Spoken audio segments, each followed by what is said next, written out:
Salmo, capítulo de número 5. Diz assim, palavra do Senhor. Ao mestre de canto para a flauta, salmo de Davi. Dá ouvido, Senhor, às minhas palavras. Acode ao meu gemido. Escuta, Rei meu, Deus meu, a minha voz que clama, pois a ti é que imploro. De manhã, Senhor, ouves a minha voz. De manhã te apresento a minha oração e fico esperando. Pois tu não é Deus que se agrade com a iniquidade, contigo não subsiste o mal. Os arrogantes não permanecerão à tua vista. Aborreces a todos os que praticam iniquidade. Tu destróis os que proferem mentiras. O Senhor abomina ao sanguinário e ao fraudulento. Porém eu, pela riqueza da tua misericórdia, entrarei na tua casa, me prostrarei diante do teu santo templo, no teu temor.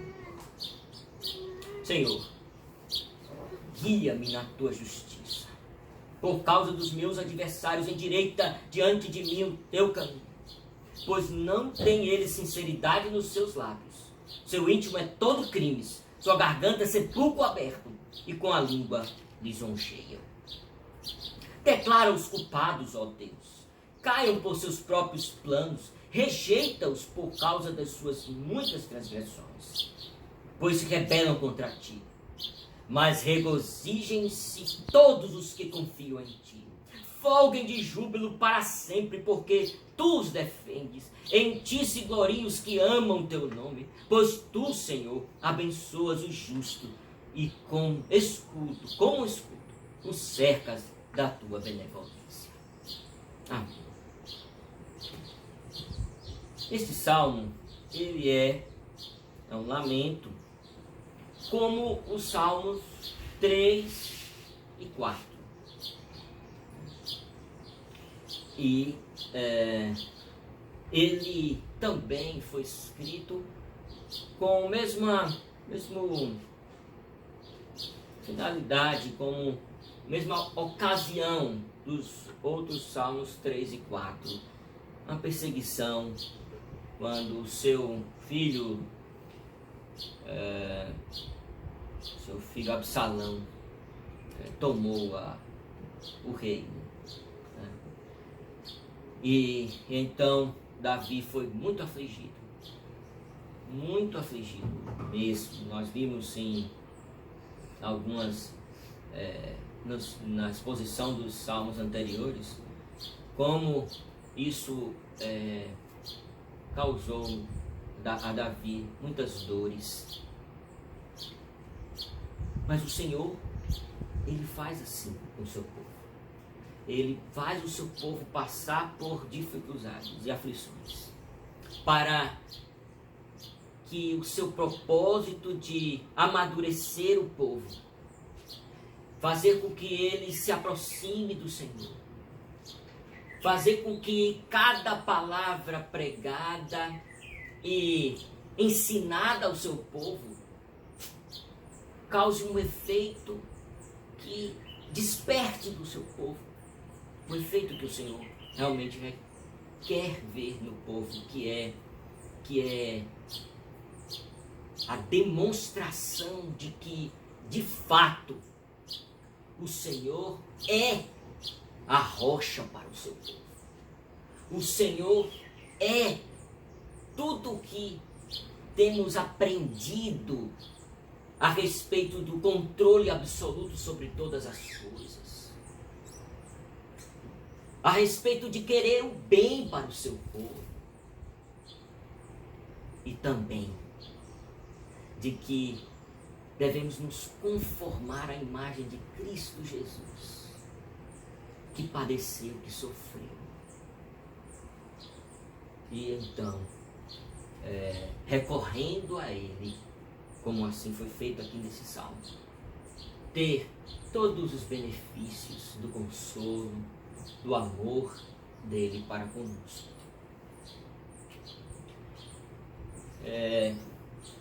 Este salmo também nos ensina que, assim como Davi é tipo de Cristo e passa por aflições, como exemplos. Exemplo para que nós, que passaremos também, vamos aqui nos dirigir para esta porção tão maravilhosa que foi escrita por um homem que passou o que nós também podemos passar. Por isso a importância de homens serem instrumentos de Deus para que a revelação seja levada até o seu povo. Por isso a importância de Cristo Jesus fosse o perfeito homem. Porque fora disso, menos do que isso, não se aplicaria a nós de jeito nenhum. Então, nós devemos sim agradecer a Deus por esta benevolência de sua parte. Tendo dado essa introdução, eu quero dizer o seguinte, traduzindo esse texto, eu vi que a ordem de algumas coisas que foram mudadas ajudariam mais ao entendimento do que de fato o Senhor quer ensinar, se permanecessem como seria melhor traduzido. Eu fiz a tradução aqui, quero ler a minha tradução, porque entendo que será melhor para o que a mensagem quer transmitir. Para o músico mor, sob flauta, salmo de Davi. As minhas palavras dê ouvido, Senhor. Considera meu gemido. Ouve a voz do meu choro, Rei meu e Deus meu, pois a ti estou orando. A ideia, a ti estou orando, é que é o começo do dia do Senhor. Começo onde havia o culto para ser feito e ele estava orando voltado para o templo do Senhor. Ó Senhor, de manhã ouvirás a minha voz. De manhã me prepararei para ti e esperarei. E a ideia dessa palavra esperarei é com expectativa. É de se preparar para o culto ao Senhor. Pois não és Deus que deseja a impiedade, nem mal algum pode habitar contigo. O arrogante não pode permanecer na sua presença. Tu odeias a todos os praticantes de iniquidade. Tu destróis aqueles que contam mentiras, homens sanguinários e enganadores que o Senhor abomina. Mas eu, pela abundância do seu amor leal ou pactual, entrarei em sua casa. Vou me curvar em direção ao seu santo templo, em reverência. Senhor, guia-me na tua justiça, por causa daqueles que olham para mim. Faça o seu caminho, aplana o seu caminho diante de mim. Pois nada há de confiável em sua boca. Seu coração está cheio de destruição. Sua garganta é uma cova aberta. Com a língua falam enganos. Declara os culpados, ó Deus. Deixa-os cair por causa de suas intrigas. Bana-os por seus muitos pecados, pois eles se rebelaram contra ti. Mas alegrem-se todos os que em ti confiam. Para sempre deixe-os gritar de alegria e espalhe sua proteção sobre eles, para que aqueles que amam o seu nome possam se alegrar em ti. Pois abençoas os justos, Senhor. Tu os cerca com o seu favor, como um escudo. É realmente preciosa e muito importante algumas palavras que foram traduzidas de outra forma nessa então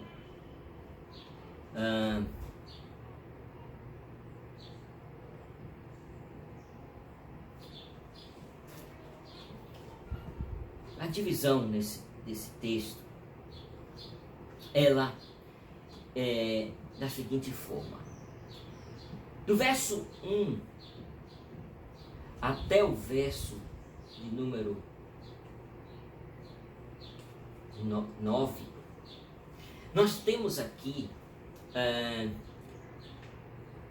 o justo em sua aflição, cumprindo deveres eclesiásticos.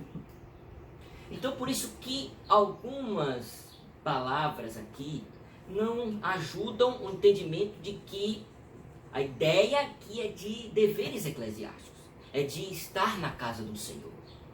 Pelo menos naquela ocasião era o desejo do salmista, e ele mostra isso, né, colocando essas palavras como se ele estivesse lá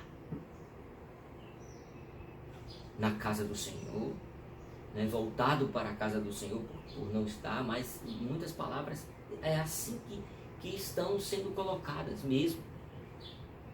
Então, são deveres eclesiásticos aqui sendo cumpridos. Mesmo em sua aflição, era o desejo ardente do seu coração estar no lugar em que havia adoração ao Senhor. Então essa é ensino importante. Passando por aflição, o justo deve ter como a coisa mais importante ir à casa do Senhor e adorar ao Senhor e prestar ao Senhor o seu serviço. Em segundo lugar, nós vemos que aqui no verso 10, declara aos culpados, Senhor. Ele pede ao Senhor que faça puna estes inimigos que estão causando um problema a ele, que estão causando aflição a ele. Mas vejam como isso é. Ele pede isso ao Senhor, mas ele tem uma coisa bem fixa, bem clara em sua mente. O justo em sua aflição, é o segundo ponto, o justo em sua aflição entende que Deus é quem foi o principal ofendido pelo ímpio. Então, primeiro, o justo em sua aflição, ele cumpre seus deveres eclesiásticos, ele adora ao Senhor, ele tem como mais importante, não a solução dos seus problemas, mas adorar ao Senhor. Então, mesmo em sua aflição, ele cumpre seus deveres eclesiásticos. Segundo, o justo em sua aflição entende o que é mais forte, mais latente nele. Não é que ele está sofrendo, mas que o Senhor foi ofendido por isso. Então vejam que isso é claro quando ele diz: pois se rebelaram contra ti. Foi contra ele que se rebelaram, contra o salmista, contra o rei. Mas para ele era uma rebelião contra o Senhor. É isso que é mais importante. Então, na mente dos justos, dos servos do Senhor, está bem claro que o que mais importa na vida é o Senhor. É o Senhor quem está patente diante de todos os olhos, não cada um a si mesmo. Então não são os sofrimentos, não são as coisas que acontecem na vida que chamam mais atenção, mas é a glória do Senhor, é o Deus que tem que ser glorificado, não a integridade de cada um, que passa pela situação. E por último, nós vemos o justo em sua aflição se regozija, confiado em Deus. Não há um desespero, há uma confiança em Deus. Então essas são as três partes desse texto. Do verso 1 ao verso 9, com justo passando por aflição, cumpre seus deveres eclesiásticos. Verso 10, o justo em sua aflição considera que o Senhor é que foi o principal ofendido. E por último, 11 e 12, o justo em sua aflição se regozija, confiado no Senhor. Ele confia no Senhor. Primeira coisa que nós vemos aqui nestes versos, né, de 1 a 9, são esses deveres eclesiásticos. Veja que primeiro ele fala em oração, ele fala também em adoração, adorar ao Senhor, de se curvar mesmo aos seus pés e adorar. E ele fala em ser guiado pela justiça, que nós sabemos que é a palavra de Deus, também é denominada justiça de Deus, e vamos ver aqui isso aqui no texto mesmo. E por último, nós vamos ver que estas coisas, a importância do templo não é em vão aqui. Vejam, a primeira coisa, o primeiro dever eclesiástico que está aqui é a oração. E para amarrar bem o assunto, veja, estamos falando que o texto está falando sobre cumprimento de deveres eclesiásticos no templo do Senhor. Mas por que a oração está relacionada ao templo? A oração começou a se relacionar ao templo durante a progressão, o crescimento na revelação. Cada vez que apontava mais para Cristo, algumas coisas foram modificando na adoração no templo. Uma delas foi a importância da oração. E justamente para culminar em uma coisa muito importante que nós vamos ver aqui no final desse ponto. Veja, em 1 Reis 8, de 22 a 61, Salomão conclui o templo e revela esta coisa tão importante que é o templo como um lugar de oração. E são muitas as vezes que esta palavra oração neste lugar, oração no templo, são colocadas.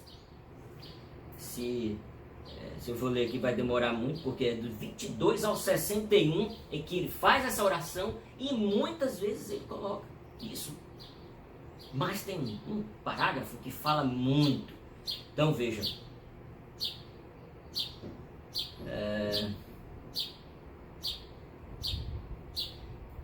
Mas de fato habitaria Deus na terra?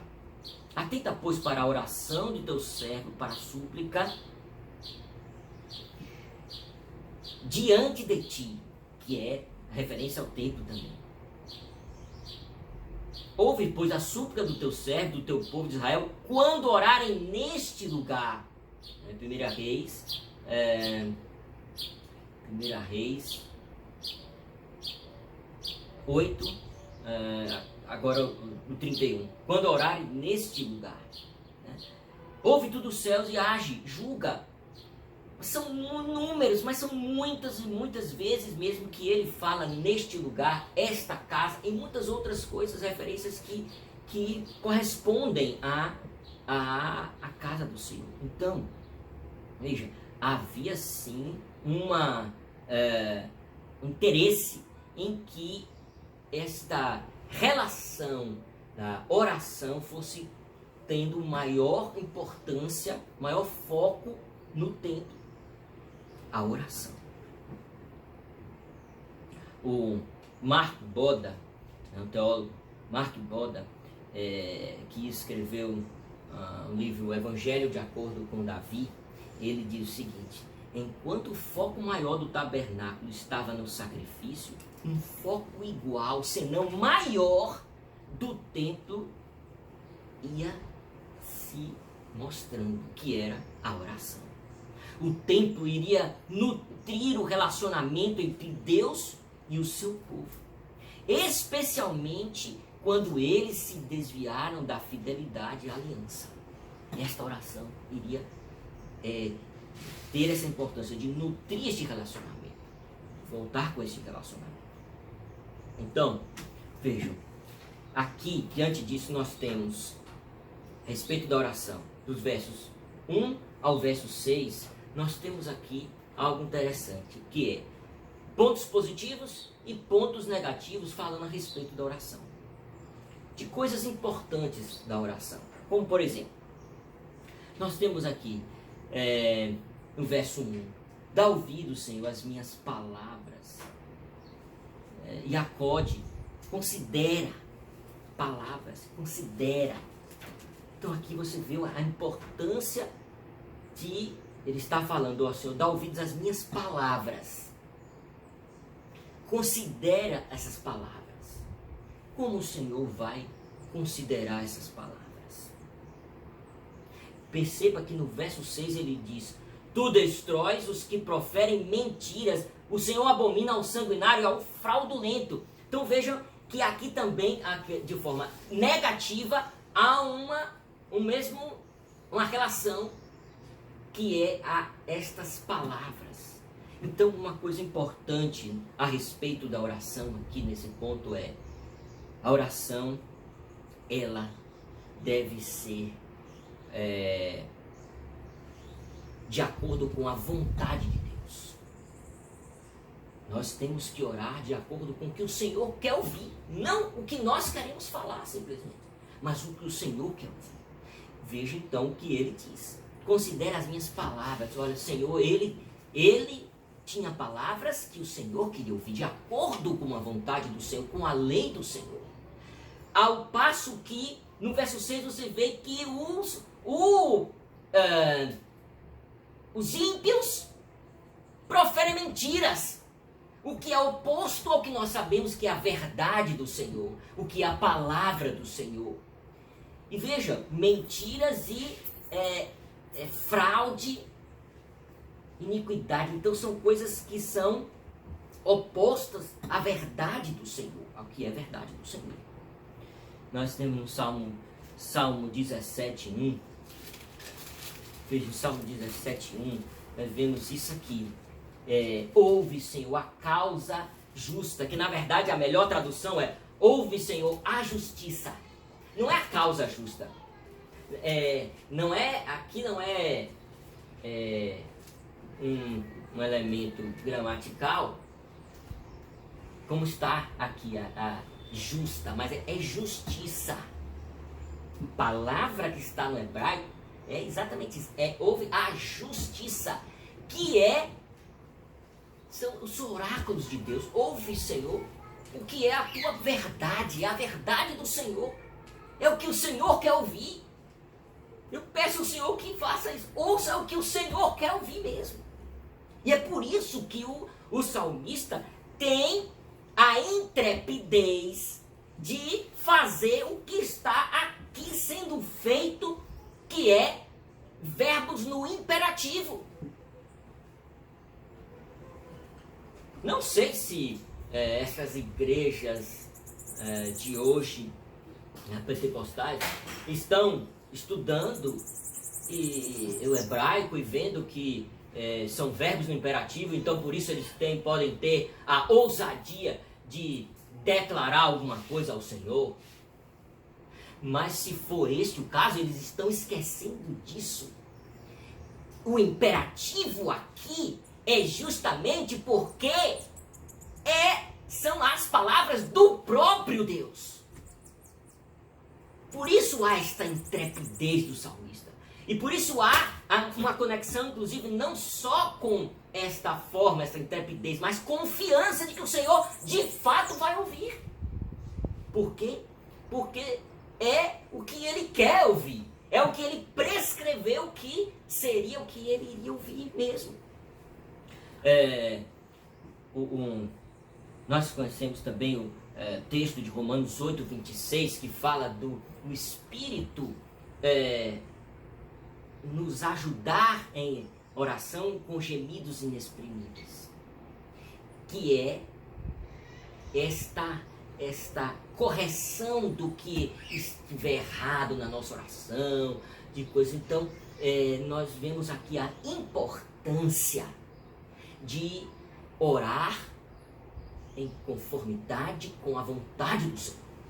Isso que precisamos ter em mente quando estivermos diante do Senhor para orar. Em não buscar o nosso interesse, mas em buscar o interesse do Senhor, que o Senhor quer ouvir. Segundo lugar, aqui, então nós vimos o verso 1, verso 6. Em segundo lugar, aqui nós temos verso 2 que diz: escuta, Rei meu e Deus meu, a minha voz que clama. Vejam, esse verso, ele está mostrando o seguinte, que começo orando, eu começo o serviço ao Senhor. A ideia é de estar na casa do Senhor, na presença do Senhor, diante do Senhor. E você pode perceber isso, porque no primeiro verso, veja que ele está apontando para dar ouvidos às palavras. Então, a ênfase aqui está no conteúdo da oração. Tanto é que existe a outra palavra que é considera esta oração, estas palavras. Mas este segundo verso está mostrando mais um cenário. Escuta, Rei meu e Deus meu. Ele está aqui falando de um personagem que está diante dele, que é um rei, que é Deus. Então, ao ver que no verso o salmista traz palavras que dão mais atenção a esta imagem, né, quer dizer, melhor falando, a situação, ao cenário. Veja que também no verso 5 ele vai falar de coisas que também correspondem ao cenário. Os arrogantes não permanecerão. Esta palavra permanecer, imediatamente na nossa mente vem a ideia de um lugar para se permanecer. E a tradução melhor é: os loucos, os arrogantes, não poderão estar diante do Senhor. Por isso, mais uma vez, eu digo a importância de um local. É na casa do Senhor. Não podem ficar na presença do Senhor. Veja que uma parte positiva e uma parte negativa. A positiva que ele está mostrando, que nós precisamos de saber, é que ao orarmos, precisamos crer que estamos diante do Senhor, na presença do Senhor. Então não é uma mistificação do local. Não significa que o local é especial. Não significa que a pessoa a quem está se dirigindo é especial. Isso significa que existe, que há fé para se entender, para se ver que de fato, diante de quem ora está o ser poderoso, que infinitamente poderoso, que não pode ser comparado a nada. E negativamente, aqueles que não enxergam isso, aqueles que não compreendem, que não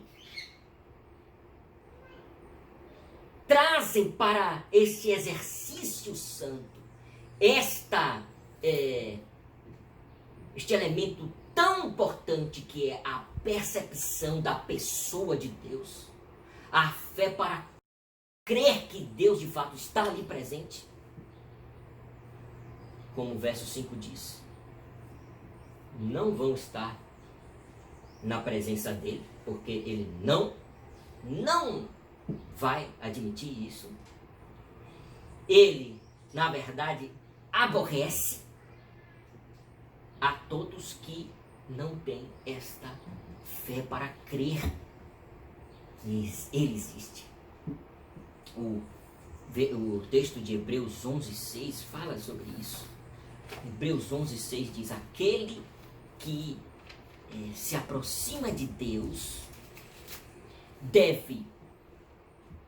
Hebreus 11, verso 6. De fato, sem fé é impossível agradar a Deus, porquanto é necessário que aquele que se aproxima, ou seja, aquele que vai orar, falar com o Senhor, creia que Ele existe. Ele está ali, neste cenário em que você está ajoelhado, curvado. Ele está ali. Este fogo consumidor, como também este bem supremo, está ali presente como um rei, como um Deus todo-poderoso. Crer que ele existe, como diz aqui, e que é galardoador dos que o buscam. Então veja a importância disso. O Salmo de número 1, verso 3 e 5 fala disso. O verso 3 diz: o justo está plantado. E é exatamente como isso, na casa do Senhor. É na presença do Senhor que ele está plantado. E aquele rio ali é o Senhor com todos os seus benefícios, tudo que nós sabemos que fala de Cristo, que Ele é que é o justo, perfeito Cristo. E o mesmo Salmo, no capítulo 5, vai mostrar o oposto, como nós estamos vendo aqui. O ímpio, que não está plantado, que não crê no Senhor, não vai ficar na presença do Senhor, na congregação do Senhor, será arrancado da congregação do Senhor. Então, essas são coisas importantes na oração. Muito importantes. Considerar as palavras que vamos falar ao Senhor. Considerar a fé para crer que o Senhor está ali, diante da sua presença. E, por último, a respeito da oração. Veja no verso de número 3. De manhã cedo, ouves a minha voz. De manhã te apresento a minha oração e fico esperando. A esperança. A esperança. Veja que esta atitude de manhã buscar o Senhor é uma atitude de confiança no Senhor. De manhã cedo, ele não faz outra coisa, o que primeiro será feito. Demonstra esta confiança no Senhor. Correr para o Senhor em qualquer situação demonstra confiança no Senhor. E não buscar outras coisas. Vejam, verso 4, né, o que nós temos aqui como o negativo, diz: pois tu não és Deus que se agrade com a iniquidade. Veja que a tradução que eu fiz, ela melhora um pouco, porque ela vai mostrar o seguinte, veja: não deseje a iniquidade. A ideia não é, como muitos pensam, alguns podem pensar, que Deus está desejando iniquidade. Não! Deseja a iniquidade daquele que está se aproximando dele. Ou seja, se você vai orar e não tem confiança nele, você está em iniquidade. Ele não deseja a sua presença. E veja, tanto é que ele vai dizer o seguinte: olhe, não deseja a iniquidade e contigo não subsiste o mal. Não pode ficar. Deixa eu pegar aqui a outra tradução.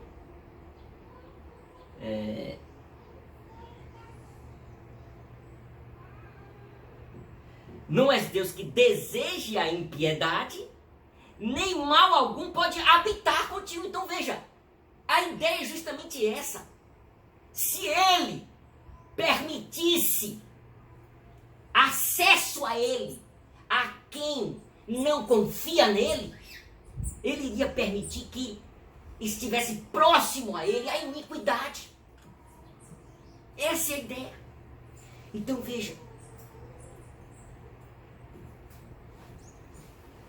para orar, nós temos que falar com o Senhor as palavras que Ele quer ouvir. Para orar, nós temos que crer que o Senhor existe, ter fé nisso, a presença do Senhor.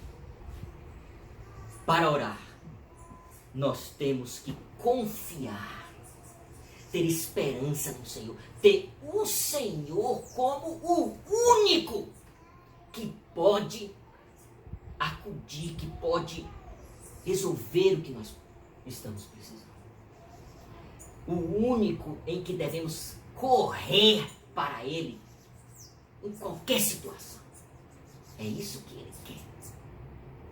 Então, vejam, desta forma nós, então, vimos essa primeira parte sobre a oração. E que o justo passando por aflição, ele ora desta forma. O justo passando por aflição, ele adora ao Senhor. Veja o verso 7. Porém, eu, pela riqueza da tua misericórdia, entrarei na tua casa e me prostrarei diante do teu santo templo, no teu temor.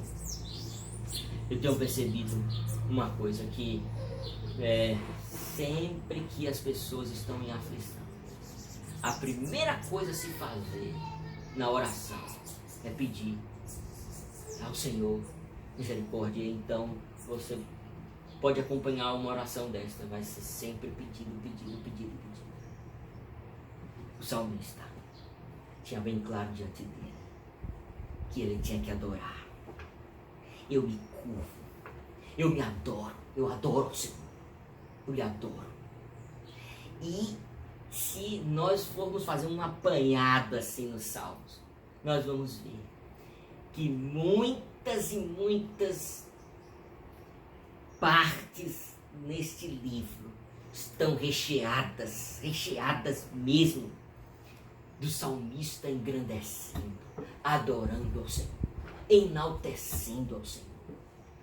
O salmista, no meio da aflição, descrevendo, se encantando com a grandeza do Senhor, com toda a beleza da complexidade nos feitos, nas obras, nas mãos do Senhor. E isso é uma coisa tão importante num momento de aflição. Infelizmente, o povo do Senhor não sabe fazer isso. É uma ansiedade para a solução do problema. Se houvesse um entendimento de que Deus é a coisa mais importante que existe, nós só estamos aqui para servi-lo, adorá-lo, para fazer dele conhecido, para ele, para a sua glória, por ele, por meio dele, nós iríamos enxergar que nós não temos de fato nada em nós mesmos. Se morrermos, não há nada que venha a trazer prejuízo para o curso do mundo, a história do mundo. Porque nós vivemos e existimos com um único propósito, para Ele e por meio dele. E é tão estranho, porque não fazemos isso. Porque é tão bom. É tão bom, é uma coisa tão gostosa. Quando estamos em uma aflição tão grande, parar, olhar para o Senhor e se encantar com toda a beleza que existe nele, com a grandeza, com todos os atributos, que são atributos, inclusive, para a solução do problema. Veja, muitas vezes, realmente, como diz a Escritura, não pedimos como convém, porque não estamos enxergando a grandeza daquele a quem estamos pedindo. Para que vai pedir para alguém que não tem grandeza nenhuma?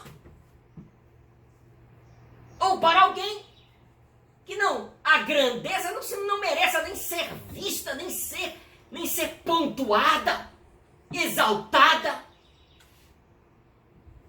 Não há razão. É uma atitude embrutecida, uma atitude que mostra cegueira, ignorância muito grande. Orar sem adorar abundantemente ao único que pode solucionar os problemas.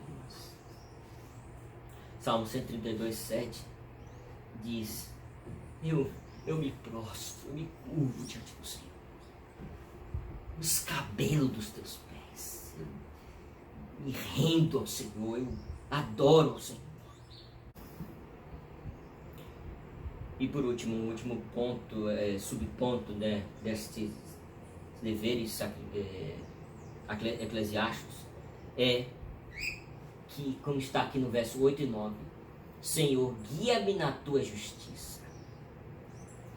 O salmista entende que precisa ser guiado pelo Senhor. Ele precisa da justiça de Cristo para ser guiado. E é uma das coisas que nós temos no templo do Senhor, a pregação da palavra do Senhor. Veja, guia-me por causa dos meus adversários. A melhor tradução, aplana o caminho dele. E veja que são essas coisas mesmo que a palavra de Deus faz. A palavra de Deus expõe, coloca as claras, quais são as intenções, quais são as palavras do ímpio. Mostra que a palavra do ímpio é mentira. Quer ver? Vejam. Romanos 3,13, que é no Novo Testamento a citação deste trecho, né? Que um está ligado ao outro. Veja, Senhor, guia-me na tua justiça por causa dos meus adversários, aplana diante de mim o caminho dele, né? O caminho que não é aplanado é um caminho que tem morro, que tem elevações, então você não consegue ver do outro lado da elevação. Por quê? Porque as palavras dos ímpios é uma enganação, é mentira. Então, o salmista está pedindo que, pela justiça de Deus, pela palavra de Deus, o Senhor revele, mostre, exponha toda essa miséria do ímpio. Então, veja que no verso 9, como começa, pois não tens ele sinceridade, esta palavra, este pois está mostrando a conexão do 8 com o 9, e é bem o 9 que é o verso que está em Romanos 3,13. Em Romanos 3,13 nós vemos ali a descrição do ímpio, toda a miséria dele. Veja, que se conclui? Temos nós qualquer vantagem? Não, de forma nenhuma. Aí começa a descrição. Veja, não há justo sequer, não há quem entenda, não há quem busque a Deus, todos se extraviaram, alguns se fizeram inúteis, não há quem faça o bem. Todas essas coisas são o que é o ímpio. Nenhum sequer. A garganta deles é sepulcro aberto, com a língua urda engano, veneno de víbora está nos seus lábios.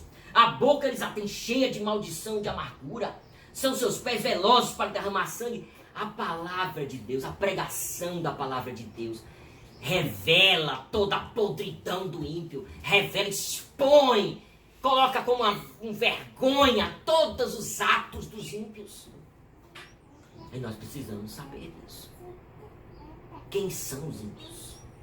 Seus pés velozes para derramar sangue. Seu caminho é a destruição e miséria. Desconhecer o caminho da paz. Não há temor de Deus diante dos seus olhos. Veja que uma das coisas nesta relação que está de igual modo, no mesmo pé de igualdade, é desconhecer o caminho da paz. E veja que hoje em dia você vê que a moralidade, né, é algo que é tão aplaudido pelas pessoas. Olha, não, essa pessoa é uma pessoa digna, é uma pessoa que nós, sim, é uma pessoa boa. Infelizmente, aquele que não conhece a Cristo Jesus, não conhece o caminho da paz, é exatamente, completamente como tudo que está aqui escrito. A garganta, sepulcro aberto, os pés velozes para derramar sangue, destruição e miséria diante deles. É isso que é o retrato dos moralistas, daqueles que pregam uma condição de vida neste mundo, uma harmonia, uma paz, sem Cristo Jesus. Mentira, é destruição, é o que são estes que se dizem pela paz, mas desconhecem Cristo Jesus, o caminho da paz. Então, a pregação da palavra do Senhor, os juízos do Senhor sendo pregado na casa do Senhor, vai expor, vai mostrar tudo isso que é o ímpio, que está escondido pelo moralismo, está escondido pelo deísmo. Não, temos que ser amigos de todos aqueles que todas as religiões são boas. Aquelas igrejas que não pregam o verdadeiro evangelho, mas tiram as pessoas das drogas, são boas também, devem ser estimuladas. Desconhecem o caminho da paz, a verdade, o juízo do Senhor, como de fato são a palavra do Senhor. Então, são destruidores. É isso que são. Garganta com o sepulcro aberto. Pés velozes para derramar sangue. É isso que são. E a palavra do Senhor, a pregação da palavra do Senhor, expõe o que está escondido por trás desta capa de moralidade.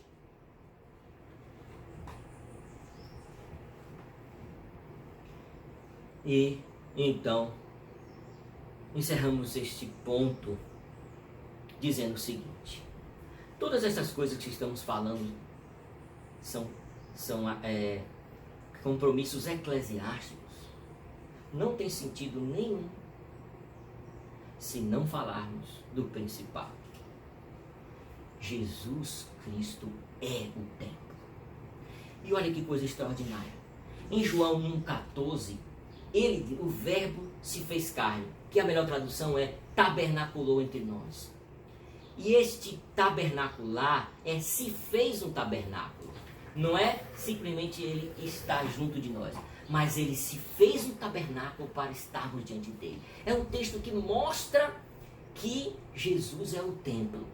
Mas uma coisa que eu não sabia, tinha falado sobre isso antes em outras pregações, mas que eu não tinha reparado, é que o verso 16 fecha com glória. Esse texto é extraordinário, porque veja, ele vai dizer o seguinte, João 1, 14, né? E o verbo se fez carne, habitou entre nós, cheio de graça e de verdade, vimos a sua glória como do Pai. Verso 16, João testemunha a respeito dele e exclama: este é o de quem eu disse, o que vem depois de mim tem contudo a primazia, já existia antes de mim, porque todos nós temos recebido da sua plenitude graça sobre graça. E veja, em Êxodo 33, 19 a 20, quando Moisés vê passar diante dele o Senhor, né, Deus passa diante dele, 33, 19 a 20. Respondeu-lhe: farei passar toda a minha bondade diante de ti, né? Não vou, você não vai me ver, vai ver, vou passar e você vai ver minha bondade. Olha o que diz: misericórdia, de quem eu tiver misericórdia, compadecer de quem eu tiver compaixão. E acrescentou: não me poderás ver a face, porquanto homem nenhum verá minha face e viverá. Mas, o que ele ia ver? Veja agora 34, 6. Tá vendo? Dá um pulinho aqui, vai para o 34, 6, bem aqui do lado. Passando o Senhor diante dele, clamou: Senhor, Senhor, Deus compassivo, clemente e longânimo, grande em misericórdia e verdade. Misericórdia e verdade. E vejam aqui, o verbo, ele é cheio de graça e verdade. Então, esta palavra, veja, graça sobre graça, verdade, é a mesma expressão que Deus disse aqui. Você vai ver a graça e a verdade. É isso que você vai ver. E então, quando vemos para aqui, para João, a graça e a verdade chega para todos podermos ver.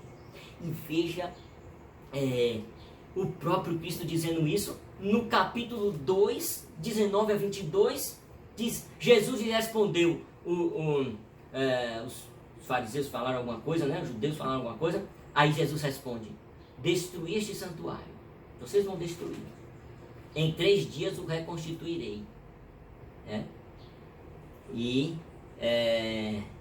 Aí vem falando, 22. Quando, pois, Jesus ressuscitou dentre os mortos, lembraram-se os seus discípulos que ele dissera isto, e creram na Escritura. Veja, João diz aqui no verso 21, ele, porém, se referia ao santuário do seu corpo. Então, ele mesmo, Jesus, está dizendo que ele é o templo. Ele é o templo. Então, nós devemos ter em mente isso. Nós temos que ter toda esta consideração à casa do Senhor, sabendo que há esta coisa tão especial. E o templo é o Senhor Jesus. A Assembleia dos Santos. Não paredes físicas, mas a Assembleia dos Santos. A reunião dos santos. É o corpo de Cristo. Nós vemos isso em outras partes, mas não é o momento agora. Mas o que importa é, não podemos nunca, quando vemos estas coisas do templo, esquecermos que temos que dar importância a cada parte disso, porque Cristo Jesus é o próprio templo. Em segundo lugar, o verso 10 que nós estamos vendo, diz o seguinte: Salmo 5, verso 10. Declara os culpados. Nós precisamos ter entendimento de que nós não temos essa importância toda. Ser afligido não pode ser o fim de tudo. Não pode. É tão certo como nós, quando somos afligidos, prejudicamos todas as nossas outras atividades. Ficamos ensimesmados, ficamos abatidos, ficamos acabrunhados, fechados em nós mesmos, e tudo mais é perdido, é comprometido com uma atitude egoísta. Porque não temos o entendimento como tinha os servos do Senhor, como por exemplo Estevão em Atos. Veja, Atos capítulo 7, 51. Olha que coisa extraordinária. Um homem sendo ali, sendo julgado de forma tão ruim por aqueles homens, tão ruim. E ele não tinha a sua vida como preciosa para si mesmo. Ele sabia que estava ali assinando sua sentença de morte. Mas diante dele estava a glória de Cristo Jesus.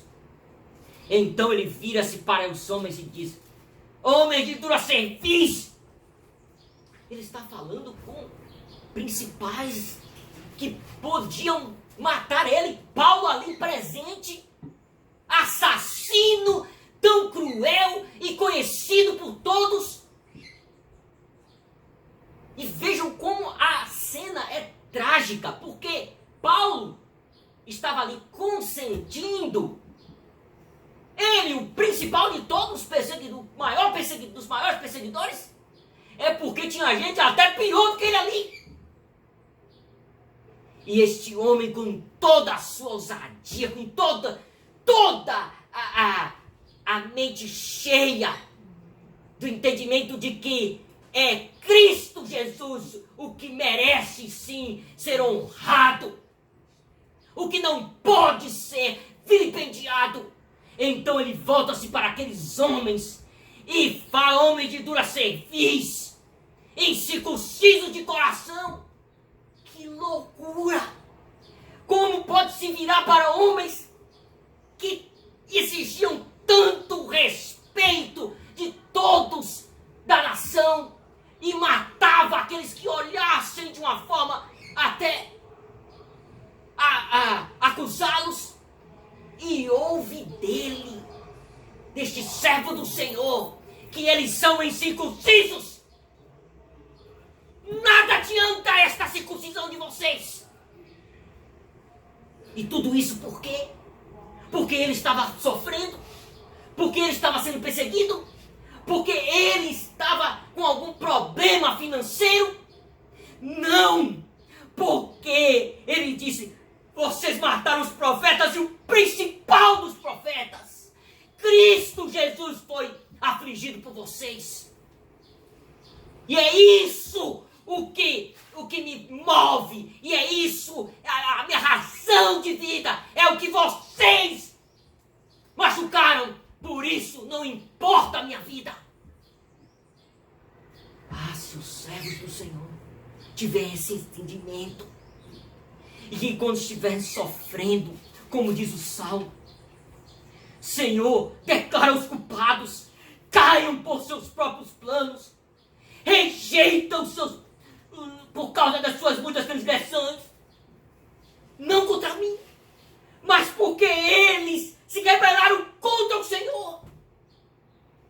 É isso que move todo o impulso do salmista com desejos que eles sejam mortos, esmigalhados, não por ter afligido a ele, mas por rejeitar Cristo Jesus, por afligir a Cristo Jesus, que foi o que fez aqui Estevão. Qual dos profetas não perseguiram, mataram os que anteriormente anunciavam a vinda do justo, do qual vós agora vos tornastes traidores e assassinos? Mataram ele. E então, nós vemos aqui em Atos capítulo 8, veja que coisa extraordinária. Atos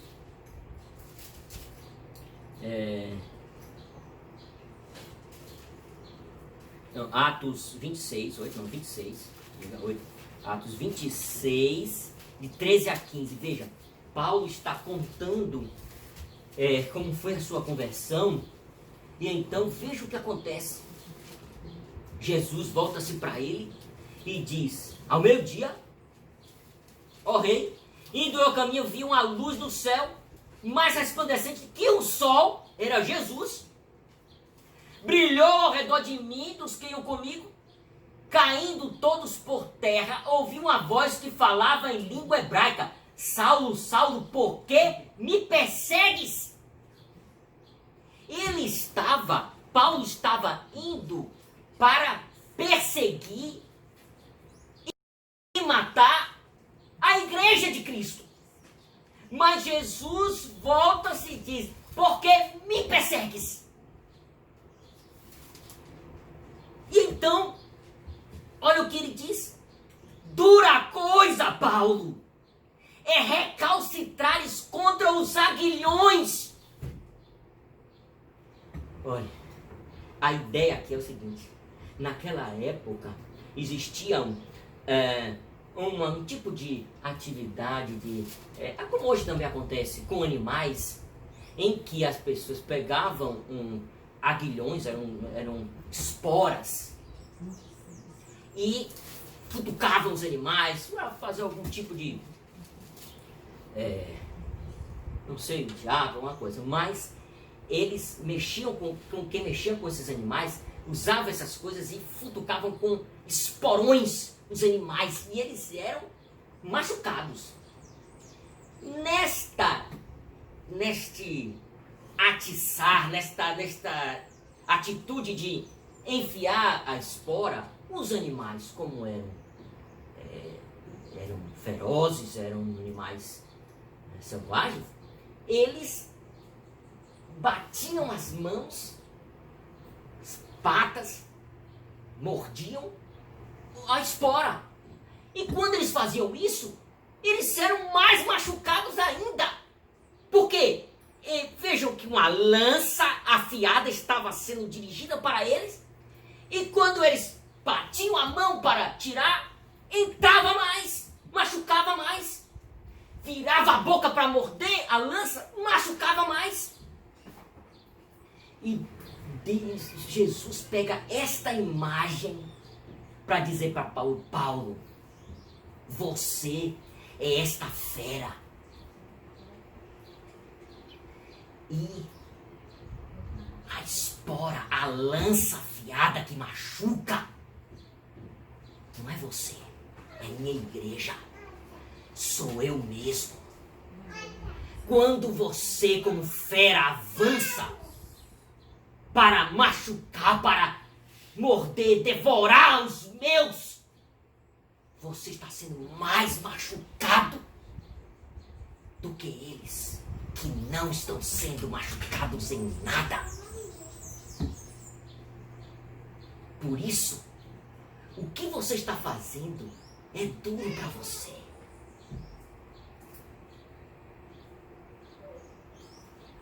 E vai estar lhe machucando cada vez mais.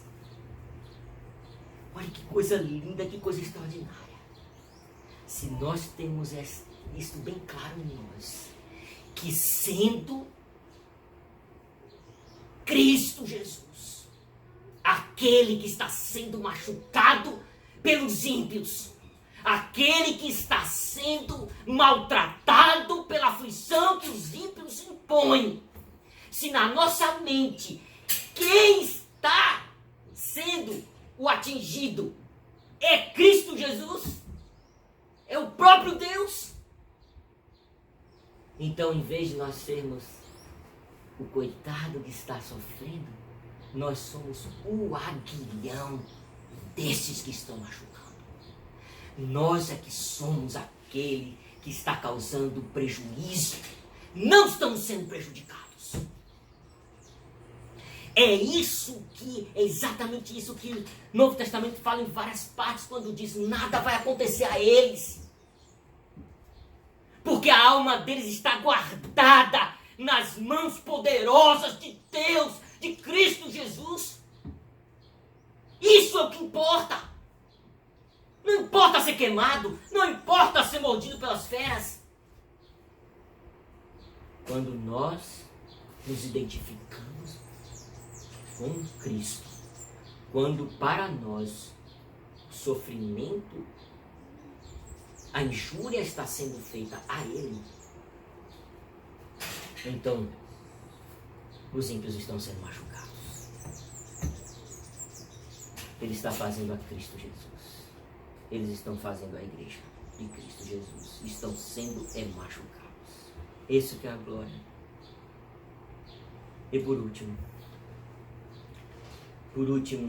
diante de tudo isso que nós já falamos, não pode haver conclusão melhor, mais gloriosa do que se regozijar. Tudo que nós já ouvimos até aqui não pode ter desfecho melhor do que se regozijar. E é por isso que a outra tradução ela é melhor, porque não pode ser uma alegria simples. Os que confiam em qualquer outra coisa que não seja o Senhor vão perder essa festa gloriosa que está aqui no verso 11. Não é uma alegria simples, é uma festa eterna. Todos os que confiam, regozijem todos os que confiam no Senhor. Deixe que eles gritem de alegria, de prazer. Tenham esta sensação tão gloriosa, de uma alegria tão rica, que inunda a alma de forma a trazer tantas emoções de prazer em Cristo Jesus e em Deus, que tem que ser eterno. A promessa para a salvação do justo, para o reverso neste sofrimento, é uma promessa tão cheia, tão abundante de prazeres, de glória, que é eterna. Não é um dia, não é um momento. Nós vamos passar a eternidade regozijando, nos alegrando, festejando a vitória de Cristo Jesus, o enaltecimento, tudo o que Ele é, toda a sua grandeza, como nós vimos aqui. Por isso não tem sentido, quando estamos sofrendo aflição, apenas correr para um canto e ficar sofrendo aquelas coisas que estão passando na mente, de palavras tão más que aquelas pessoas falam contra você, pensamentos, conexões. As pessoas engendram pensamentos maus. Elas pensam, tudo que elas falam, tudo que elas respondem a você é carregado de malícia, de coisas para o prejuízo seu. E você remoer isso e ficar no canto pensando que tudo isso está sendo engendrado para o seu fim, para a sua ruína. Tudo isso é uma desgraça muito grande. Quando nós olhamos para ver a glória que nos espera, a eternidade da glória, nós não temos outra atitude que não cumprir os nossos deveres eclesiásticos, esquecendo tudo que está sendo feito contra nós. Orar ao Senhor, tendo só em mente a adoração ao grande Rei, Deus Todo-Poderoso, a Cristo Jesus. Isso que se precisa fazer. Curvar-se diante dele. É preciso ter esse desejo ardente por ouvir a pregação da sua palavra, por ouvir a exposição da palavra que aplana os intentos dos ímpios. Então, confiar no Senhor, depositar nele tudo o que acontecer. Esqueça! Porque Ele não esquece. Ele não esquece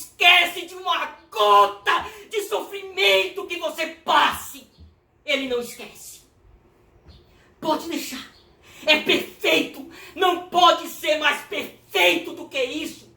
Pode deixar. Este vingador vai vingar cada ai da sua alma.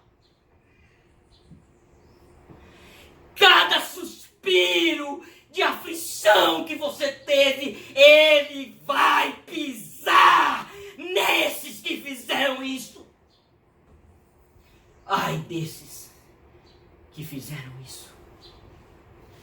Ai desses sofrerão uma dor eterna, tão agonizante, que ninguém pode imaginar, tão quanto é a alegria e prazer que vai sentir aquele que confia no Senhor completamente e busca o Senhor desta forma, inversamente proporcional, com a mesma quantidade de glória que se vai ter em confiar no Senhor, terá aqueles de desgraça, de dor, dos que fazem diferente.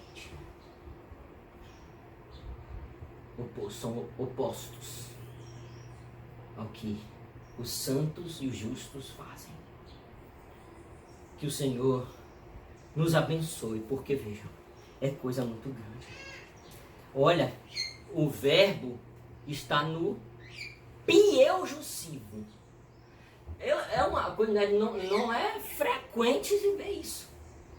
Jussivo denota questões internas.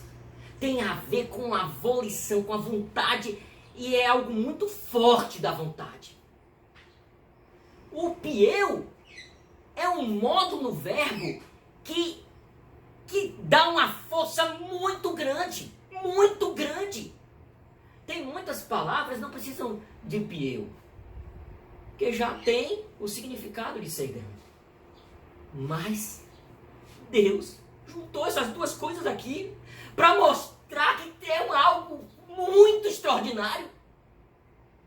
É muito extraordinário o benefício que Deus vai dar ao seu povo.